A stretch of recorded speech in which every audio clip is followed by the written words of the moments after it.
Hello my dear students, welcome to my channel learn SST. इस video में हम लोग एक्चुअली नए एक बुक को शुरू करने जा रहे हैं जो कि आसाम के सेवा बोर्ड का टेक्स्ट बुक है, सोशल साइंस का टेक्स्ट बुक। और ये पार्ट 3 है सोशल साइंस के टेक्स्ट बुक का, जो इसका नाम है political science and economics. Basically इस पार्ट में हम लोग पॉलिटिकल साइंस और इकोनॉमिक्स ये दो अलग अलग विषयों में पढ़ेंगे हम लोग, ठीक है। और मैं अपना इंट्रोडक्शन देती हूँ। मैं सब Chandradhar, your SST teacher, social science teacher.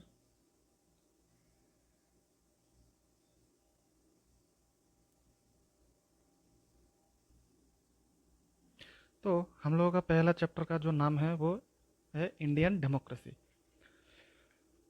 तो अभी तक आप लोगों को समझ में आ गए होंगे ये पिक्चर देख के। ये पिक्चर में क्या हो रहा है, लोग अपने मतदान देने गए हुए हैं, वोट देने गए हैं, ठीक है।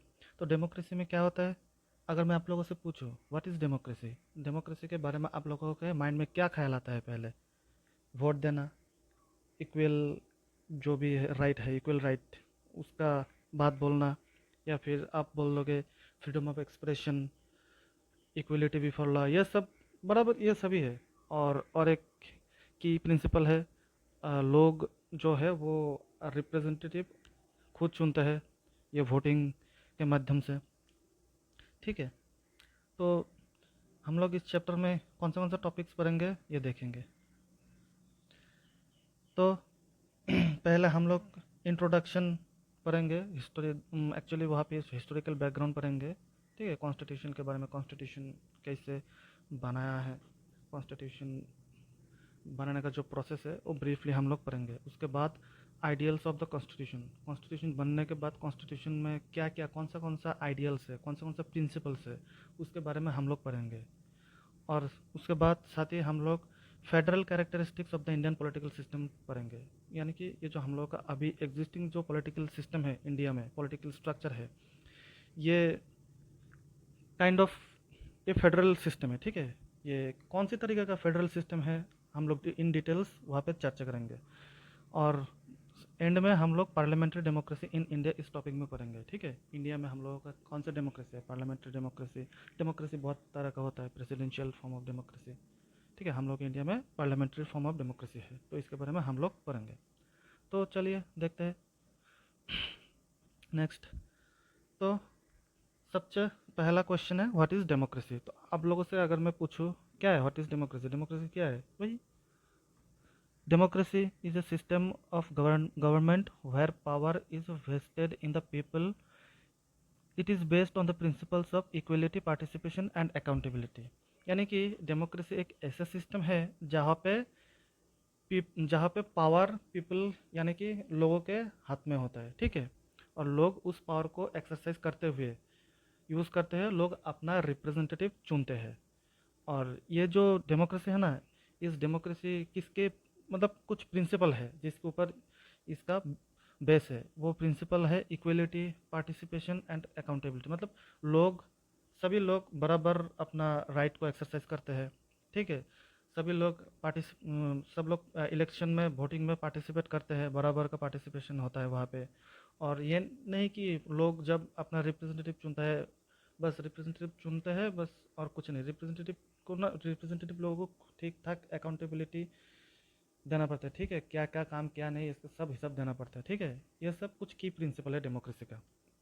अभी हम लोग थोड़ा हिस्ट्री पे जाएंगे, ठीक है। देखिए हम लोग सभी लोग जानते हैं, हम लोग एक इंडिया जो है वो ब्रिटिश का कॉलोनी था। तो ब्रिटेन यहाँ पे लगभग 200 साल रूल किया हम लोगों के ऊपर। तो ये जो कॉन्स्टिट्यूशन जो है ना, ये डेमोक्रेसी के बारे में जानने से पहले हम लोगों को जानना होगा कॉन्स्टिट्यूशन के बारे में, ठीक है। और ये जो कॉन्स्टिट्यूशन का जो कॉन्सेप्ट है ये वेस्ट से आया, ठीक है। और ये वेस्ट से कौन लाया? ब्रिटेन, मतलब UK.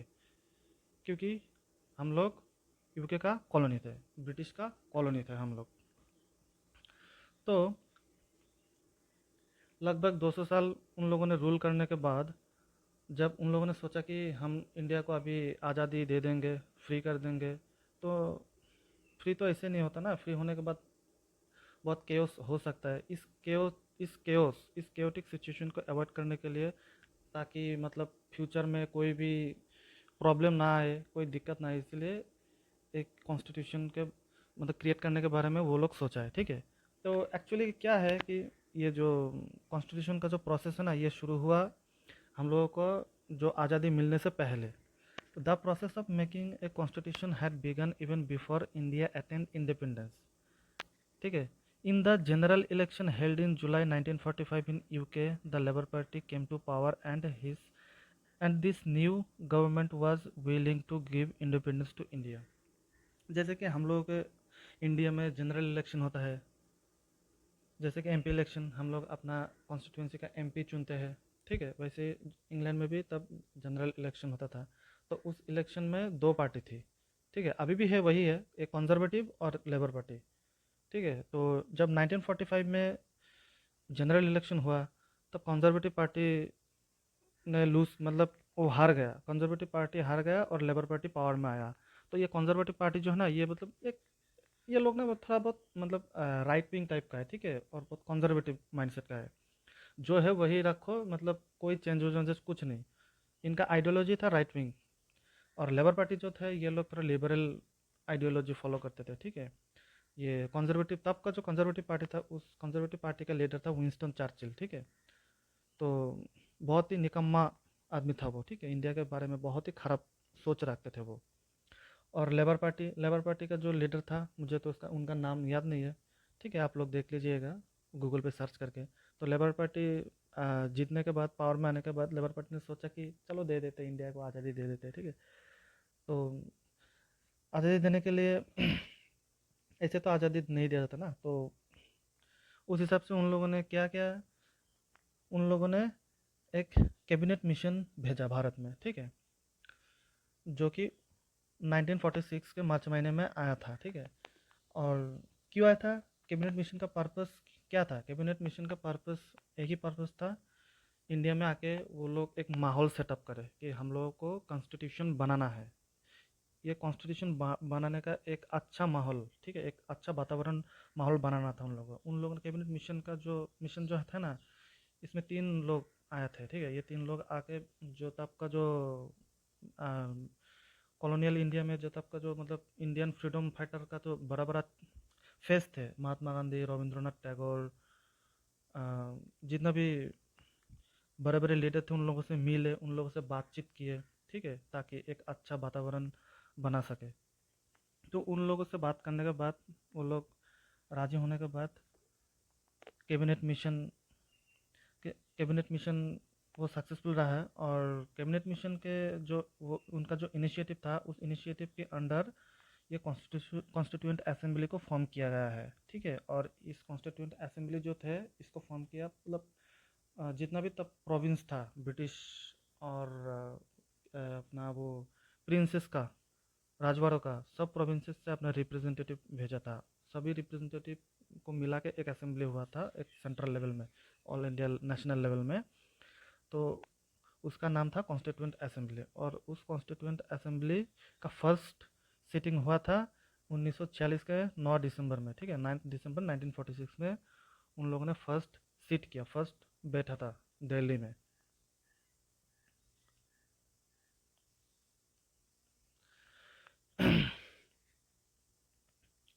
The senior member of the Constituent Assembly, Dr. Sachidananda Sinha, presided over the first sitting. और 1946 का जो 9 दिसंबर वाला जो दिन में तो फर्स्ट सीट किया, पहली बार बैठा था कॉन्स्टिट्यूंट असेंबली। और उस पहला बैठक का जो प्रेसिडेंट था, उस पहला बैठक का प्रेसिडेंट डॉक्टर सच्चिदानंद सिन्हा को सिलेक्ट किया गया था, क्योंकि तब उसके अलावा और कोई दिख नहीं रहा था, तब मतलब टेम्पोररी बेसिस पे उनको सिलेक्ट किया गया था प्रेसिडेंट के तौर पर, ठीक है। और उसके बाद डॉक्टर राजेंद्र प्रसाद को परमानेंट प्रेसिडेंट सिलेक्ट किया गया कॉन्स्टिट्यूंट असेंबली का, ठीक है। और ये जो कॉन्स्टिट्यूंट असेंबली है, ये उसके बाद इन लोगों ने डिबेट डिस्कशन शुरू किया, अपना अपना काम शुरू किया कॉन्स्टिट्यूंट असेंबली ने कॉन्स्टिट्यूशन बनाने के लिए, ठीक है। और ये कॉन्स्टिट्यूंट असेंबली ऑल टुगेदर लगभग मतलब 11 सिटिंग्स किया, 11 बार उन लोगों ने बैठक किया ये कॉन्स्टिट्यूंट असेंबली ने। ये कॉन्स्टिट्यूशन को, न्यू कॉन्स्टिट्यूशन, इंडिया के न्यू कॉन्स्टिट्यूशन को बनाने के लिए। The constituent assembly constituted A drafting committee on 29 अगस्त 1947। ठीक है, तो कॉन्स्टिट्यूशन बनाना है तो पहले तो कॉन्स्टिट्यूशन बनाने के लिए उसके लिए एक ड्राफ्ट प्रिपेयर करना पड़ेगा ना, एक ढांचा प्रिपेयर करना पड़ेगा। हाँ, हम लोगों का कॉन्स्टिट्यूशन ऐसा होगा, इसमें ये सब प्रिंसिपल रहेगा, ये सब प्रोविजंस रहेगा। ठीक है, उसके बाद डिबेट होगा, डिस्कशन होगा, उसके बाद उसको फाइनलाइज किया जाएगा। तो ये जो कॉन्स्टिट्यूशन का जो ड्राफ्टिंग का काम है, इस ड्राफ्टिंग के काम के लिए एक ड्राफ्टिंग कमेटी बनाया गया है। ठीक है, 1947 के 29 अगस्त में। और ये ड्राफ्टिंग कमेटी में 7 मेंबर थे। ठीक है, अलग अलग फील्ड से जुड़े हुए थे वो लोग। और इस ड्राफ्टिंग कमेटी का चेयरमैन कौन था? Doctor B.R. अम्बेडकर। ठीक है, याद रखना ये। तो ये जो ड्राफ्टिंग कमेटी था, इन लोगों ने मतलब लगभग 3 साल के बहुत हार्ड वर्क करने के बाद, मैं अगर प्रिसाइजली कहूँ, 3 साल नहीं, 2 साल 11 महीना 18 दिन, इतना दिन लगे थे उन लोगों को एक कॉन्स्टिट्यूशन को ड्राफ्ट को फाइनलाइज करने में। ठीक है, इतना दिन हार्ड वर्क करने के बाद उन लोगों का कॉन्स्टिट्यूशन का ड्राफ्ट प्रिपेयर हो गया था। ठीक है, और ये प्रेजेंट किया गया था डॉक्टर राजेंद्र प्रसाद को। ठीक है, कौन से दिन? 1949 के 26 नवंबर के दिन, इसलिए हम लोग के प्रीएम्बल में लिखा है। ठीक है, आप लोगों को दिखाऊंगा मैं। With the signature on the draft copy of the new constitution by Dr. Rajendra Prasad, the people of India got a new constitution for themselves। इस दिन पेश किया, 1949 के 26 नवंबर को तारीख को पेश किया वो ड्राफ्ट। और वो ड्राफ्ट डॉक्टर राजेंद्र प्रसाद, जो कि प्रेसिडेंट था कॉन्स्टिट्यूंट असेंबली का, उनके सिग्नेचर के बाद उसको एडॉप्ट किया गया था उस दिन। ठीक है, अगर आप लोगों से क्वेश्चन में पूछा पूछा भी जा सकता है। ठीक है, अगर पूछ लिया कि on which day the constituent assembly adopted the constitution of India. ठीक है, तो ये तिथि याद रखना, डेट याद रखना। ठीक है, 26 नवंबर 1949। ये 1949 के 26 नवंबर के दिन को तो एडॉप्ट किया गया, लेकिन ये मतलब इसका मतलब ये नहीं कि उस दिन से कॉन्स्टिट्यूशन मतलब लागू हो गया। ठीक है, उसके लागू होने में टाइम लगा है। ये जो कॉन्स्टिट्यूशन जो है ना, ये फोर्स में एनफोर्स कब हुआ था? 1950 के 26 जनवरी 1950 26 जनवरी के दिन को इसको इम्प्लीमेंट किया गया। उस दिन से कॉन्स्टिट्यूशन लागू हो गया। ठीक है, और उसीलिए हम लोग ये रिपब्लिक डे सेलिब्रेट करते हैं। ठीक है, उस दिन से our India was known as our India has been known as the Republic of India। ये जो हम लोगों का कॉन्स्टिट्यूशन लागू होने से पहले, तब तो पहले का कॉन्स्टिट्यूशन तब देश कैसे चलता था? तब हम लोग का इंडिया कैसे चलता था?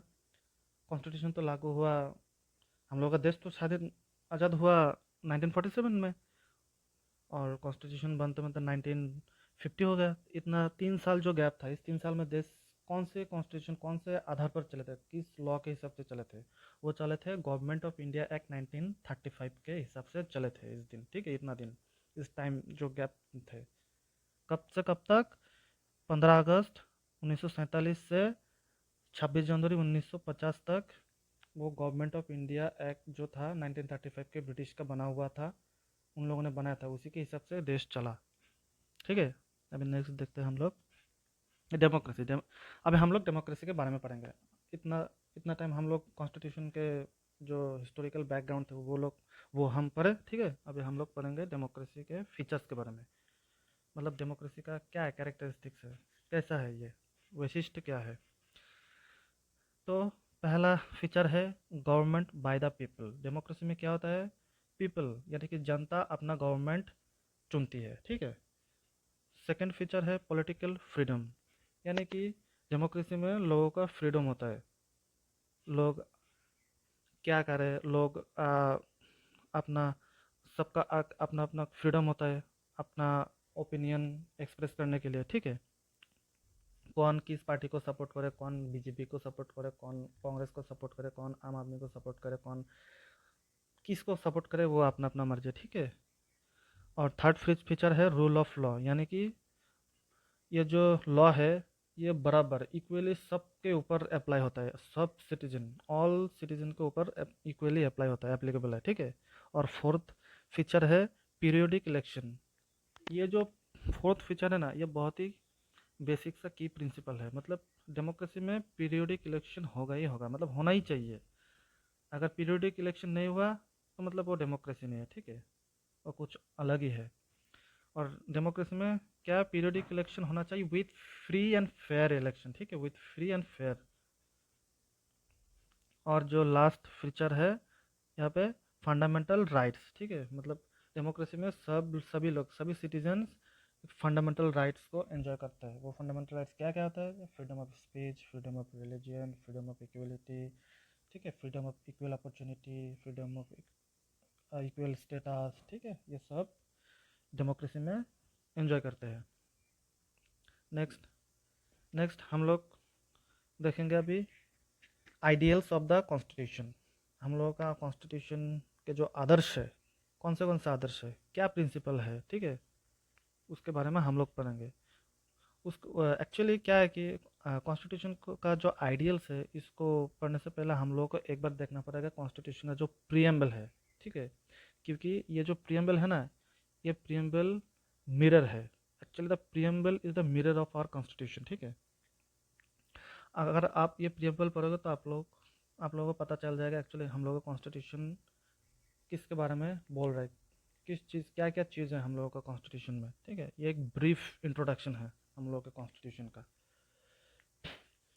और ये जो प्रियम्बल है इंडियन कॉन्स्टिट्यूशन का, इसको क्या कहता है? The soul, the conscience, the threshold and the keys of the Indian constitution, ठीक है, ये याद रखना आप लोग।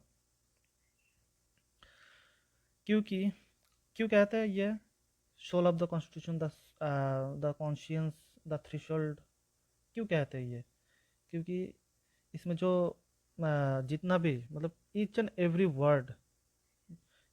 वर्ड जो मेंशन किया गया है ना ये प्रियम्बल में, ये एक एक आइडियल्स, फिलोसफी, प्रिंसिपल्स, ऑब्जेक्टिव्स को कैरी करता है, ठीक है। जैसे कि आप लोग देखे पड़े, we the people of India having solemnly resolved to constitute India into a sovereign, socialist, secular, democratic republic and to secure to all its citizens justice, social, economic and political liberty। किसका liberty? Liberty of thought, expression, belief, faith and worship. Equality, किस चीज़ का equality चाहिए? Equality of status and of opportunity and to promote among them all, ठीक है, ये equality सबके बीच में प्रमोट करना है। फ्रेटर्निटी, फ्रेटर्निटी किस चीज़ का? फ्रेटर्निटी, फ्रेटर्निटी का हम लोगों को एश्योर करना है। Fraternity assuring the dignity of the individual and the unity and integrity of the nation, ठीक है। क्या है? द फर्स्ट लाइन में देखो, we the people of India, यानी कि लोग, हम, मतलब हम लोगों ने इस कॉन्स्टिट्यूशन को बनाया, ठीक है। The ultimate source of authority of this constitution is the people of India, मतलब हम लोग, we are the source of authority, ठीक है, हम लोगों ने इस कॉन्स्टिट्यूशन को बनाया है। और हम लोगों ने ये जो कॉन्स्टिट्यूशन बनाया, हम लोग मतलब रिजॉल्व लेते हैं, ठीक है, हम लोग रिजॉल्व लेते हैं, फॉर्मली रिजॉल्व, सॉलेमली रिजॉल्व लेते हैं कि हम लोग इंडिया को क्या बनाएंगे? एक सोवरेन इंडिया बनाएंगे, एक सोशलिस्ट इंडिया बनाएंगे, एक सेकुलर डेमोक्रेटिक और एक रिपब्लिक इंडिया बनाएंगे, ठीक है। लास्ट में देखिए, in our constituent assembly the 26th day of November 1949 do hereby adopt enact and give to our self this constitution. ये 1949 के 26 नवंबर के दिन को इस कॉन्स्टिट्यूंट असेंबली इसको एडॉप्ट करते हैं और हम लोगों को ये वेट देते हैं अभी से ये कॉन्स्टिट्यूशन हम लोग एडॉप्ट किया, ठीक है।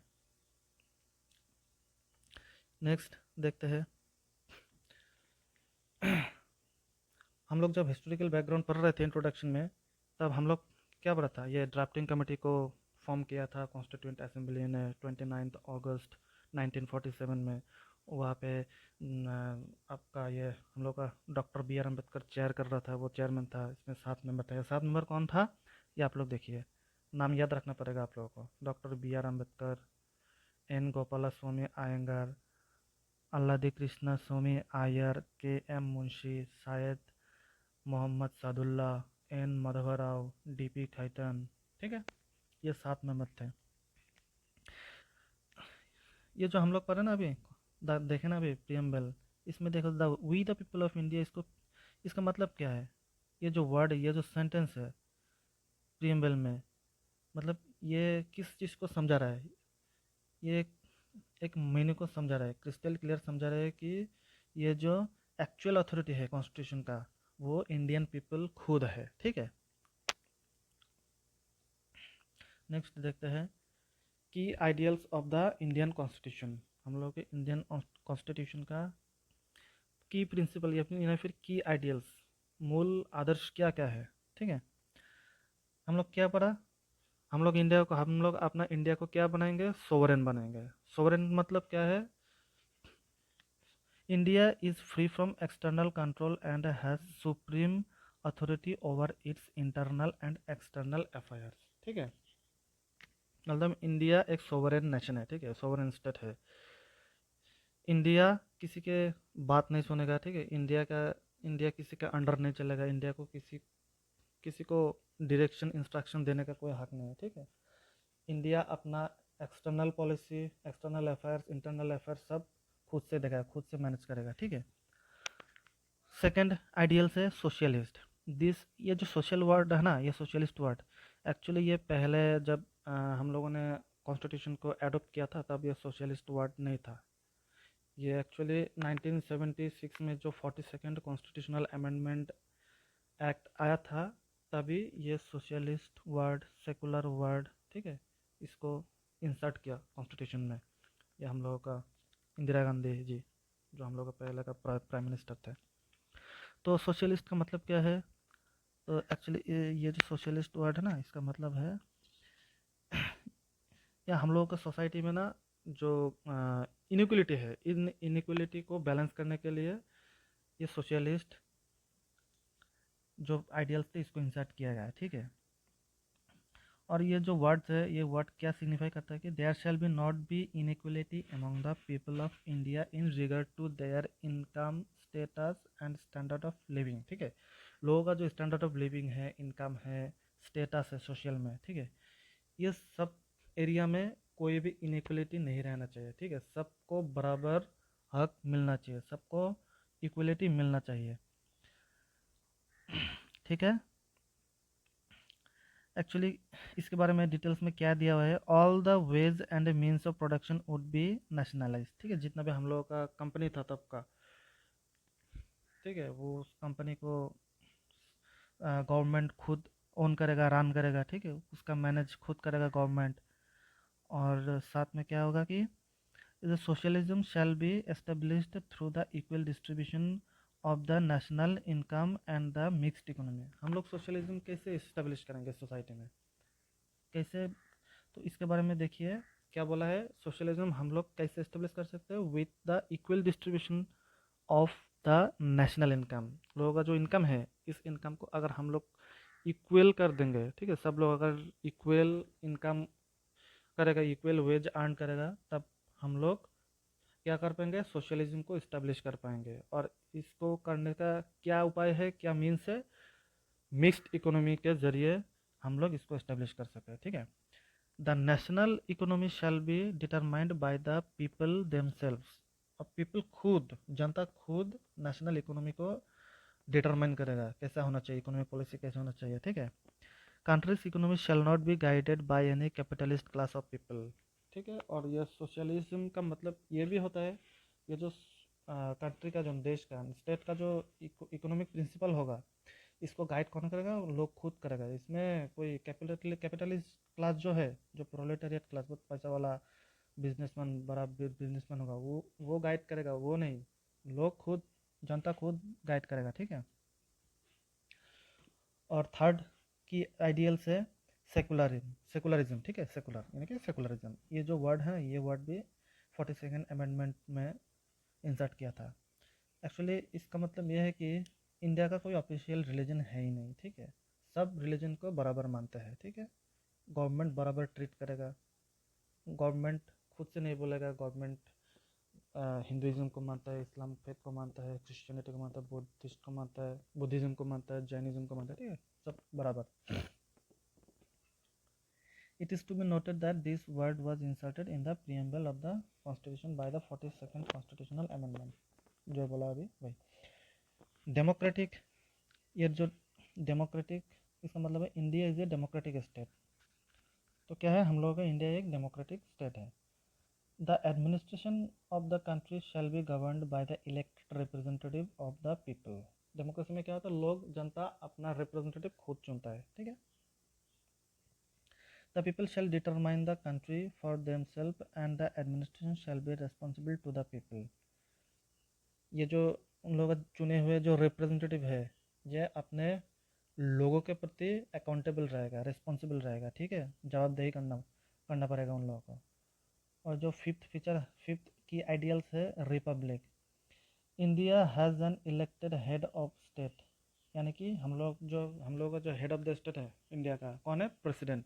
ये प्रेसिडेंट को कौन इलेक्ट करता है, लोग, जनता, पीपल, इनडायरेक्टली, डायरेक्टली तो नहीं, इनडायरेक्टली इलेक्ट करता है, इसलिए ये एक रिपब्लिक है, ठीक है, हेरेडिटरी नहीं है। जो, जैसे कि देखो, ये इंग्लैंड में हेड ऑफ द स्टेट कौन है, किंग या फिर क्वीन होता है, वो हेरेडिटरी है, लोग चुनती नहीं है, वो जो रॉयल फैमिली है, रॉयल फैमिली से आता है वो, इसलिए वो मोनार्की है। और हम लोगों का इंडिया रिपब्लिक है। उसके बाद सिक्स्थ आइडियल से जस्टिस।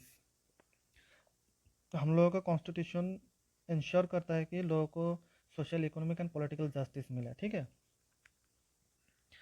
उसके बाद सेवेंथ फीचर है लिबर्टी, यानी कि हम लोगों का जो कॉन्स्टिट्यूशन है, इस कॉन्स्टिट्यूशन ने इंश्योर किया कि लोगों के पास प्रॉपर फ्रीडम हो, यानी कि लिबर्टी हो, अपना मतलब ओपिनियंस, थॉट्स, इसको एक्सप्रेस करने के लिए, अपने स्पीच को एक्सप्रेस करने के लिए फ्रीडम होना चाहिए, लिबर्टी होना चाहिए, ठीक है। अपना रिलीजन को प्रोफेस करने के लिए, रिलीजन को प्रैक्टिस करने के लिए फ्रीडम होना चाहिए, ठीक है। और एट्थ आइडियल से इक्वलिटी, यानी कि मतलब हम लोग इंडिया में जो सिटीजन है ना, सभी सिटीजन इक्वल है, लॉ के आगे सब लोग बराबर है, law equally applicable to all the single citizen of the nation. और एट्थ की आइडियल से फ्रेटर्निटी, यानी कि इसको हम लोग हिंदी में बोलते हैं भ्रातृत्व, ठीक है, मतलब भाईचारा, जिसको वो शॉर्ट में बोलते हैं भाईचारा।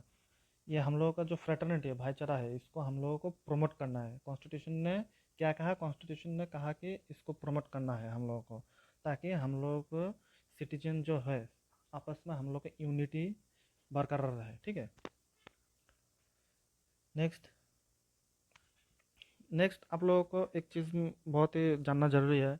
ये जो की आइडियल्स हम लोग पढ़े, ये की आइडियल जो है ना, ये इसका बेसिस, इसका जो फाउंडेशन है, इसका फाउंडेशन जुड़ा हुआ है, इस फाउंडेशन जुड़ा हुआ है आपका ये ऑब्जेक्टिव रिजोल्यूशन से, ठीक है।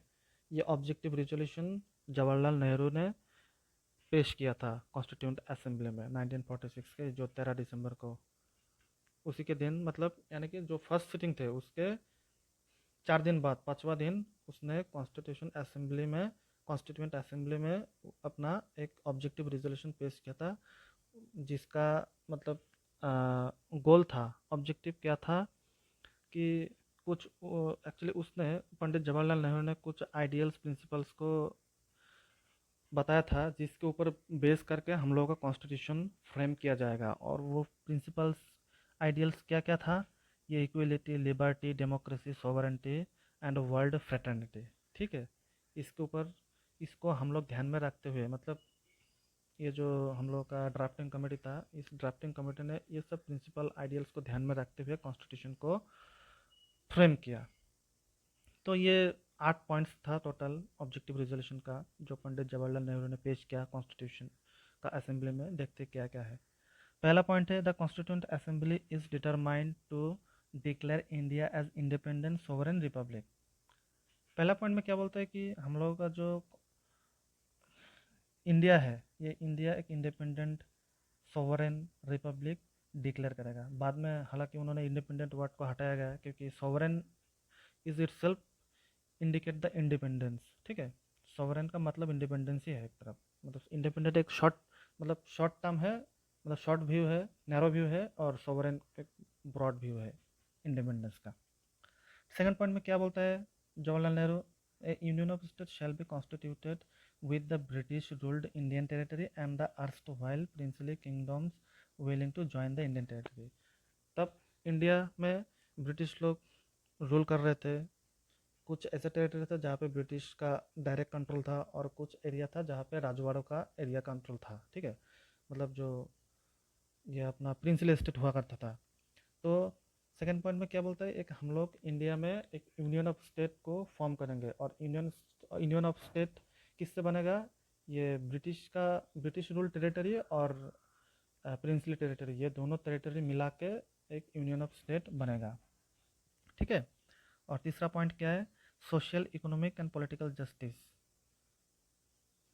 थ्री टाइप का justice, social economic and political justice. उसके साथ साथ क्या, equality, religious liberty, freedom of expression, thought and opinion, ठीक है। ये सब रिकॉग्नाइज किया जाएगा, ठीक है। जो हमारा इंडियन भारतीय जनता का जो ये राइट्स होगा, ठीक है। ओपिनियन, भारतीय जनता का ओपिनियन, थॉट, हाँ इसका फ्रीडम, ओपिनियन थॉट एक्सप्रेस करने का फ्रीडम, धार्मिक स्वतंत्रता यानी कि religious liberty, equality, justice, political justice, social justice, economic justice, इसको रिकॉग्नाइज किया जाएगा। और फोर्थ में क्या बोलता है, there shall be a measure to safeguard the interest of the schedule caste, schedule tribe, backward classes and the minority people of India. हम लोग इंडिया के जो जितना भी माइनॉरिटी पीपल है, जो मुस्लिम्स, बुद्धिस्ट, सिख, जैन, पारसीज, इन लोगों का जो इंटरेस्ट है, और उसके साथ साथ जो बैकवर्ड क्लासेस जो थे, और बैकवर्ड क्लासेस लोगों के साथ साथ शेड्यूल कास्ट, शेड्यूल ट्राइब के जित लोग, ये सब जितना भी, ये सब कैटेगरी के जितने भी लोग थे ना, इन सब लोगों के इंटरेस्ट को सेफगार्ड किया जाएगा कॉन्स्टिट्यूशन के द्वारा, ठीक है। पांचवा पॉइंट क्या है, importance shall be given to safeguard the freedom, sovereignty and integrity of the country. हम लोगों का कंट्री नया नया आज़ाद होगा, इंडिपेंडेंस मिल जाएगा, तो अच्छी तरह से उसको बिल्डअप करना होगा, ठीक है। और उस बिल्डअप करने के लिए ये कंट्री का जो इंटीग्रिटी है, सोवरेंटी है और फ्रीडम, इसको सेफगार्ड करने के लिए बहुत ही इंपॉर्टेंस, बहुत ही जोर दिया जाएगा। सिक्स पॉइंट क्या है, सिक्स पॉइंट में उन्होंने बोला कि India shall extend full cooperation for the sake of cordial international relation, world peace and welfare of the people. कि इंडिया पूरी तरह से सहयोग करेगा, ठीक है, सहयोग करेगा दूसरे देशों के साथ संबंध बनाने में, विश्व शांति, वर्ल्ड पीस को कायम करने में, ठीक है, और लोगों का भला करने में इंडिया फुल्ली कोऑपरेट करेगा। और सेवेंथ पॉइंट में उन्होंने बोला कि the people of India shall be the source of all powers, the government of the sovereign state and its constituent part shall obtain their power from the people. ये जो हम लोगों का जो इंडिया में जो पावर का सोर्स है, ये पावर का सोर्स कौन होगा, जनता खुद होगा, ठीक है। Indian people will be the source of all power. और स्टेट का जो जो सोवरेन गवर्नमेंट फॉर्म होगा, उसका जो पावर उसका जो पावर किससे ड्रॉ करेगा, किससे लेगा, वो पीपल से लेगा, ठीक है। लोगों से वो पावर को लेगा गवर्नमेंट, यानी कि गवर्नमेंट, यानी कि पीपल फॉर्म करेगा गवर्नमेंट को, ठीक है। एक सोवरेन स्टेट का गवर्नमेंट लोग चुनेगा। और एट पॉइंट में उन्होंने कहा कि the indigenous princely states desiring to join the Indian Union shall enjoy the status of its constituent province through self-governance with residuary powers। Eight point में उन्होंने एक प्रोविजन रखा कि जो भी स्टेट, प्रिंसली स्टेट, ठीक है, इंडिया के यूनियन ऑफ इंडिया में अगर ज्वाइन करना चाहेंगे, ज्वाइन करने के बाद उनको एक स्टेट का दर्जा मिलेगा, स्टेट का, ठीक है, स्टेट का एक स्टेटस मिलेगा। और उस स्टेटस के अंदर वो अपना गवर्नेंस खुद देखेगा, ठीक है। और बाकी सब जो रेसिड्यूरी पावर है, पुलिसिंग, उसके बाद एग्रीकल्चर, जितना भी काम है स्टेट के अंदर, वो अब खुद देखेगा। तो आई होप कि आप लोगों को समझ में आया। अभी नेक्स्ट देखते हैं क्या है। Next, the federal characteristics of the Indian political system. और ये टॉपिक हम लोग नेक्स्ट वीडियो में इन डिटेल हम लोग पढ़ेंगे, ठीक है। थैंक यू आज के वीडियो के लिए। आज आज के आप लोगों का कोऑपरेशन के लिए थैंक यू।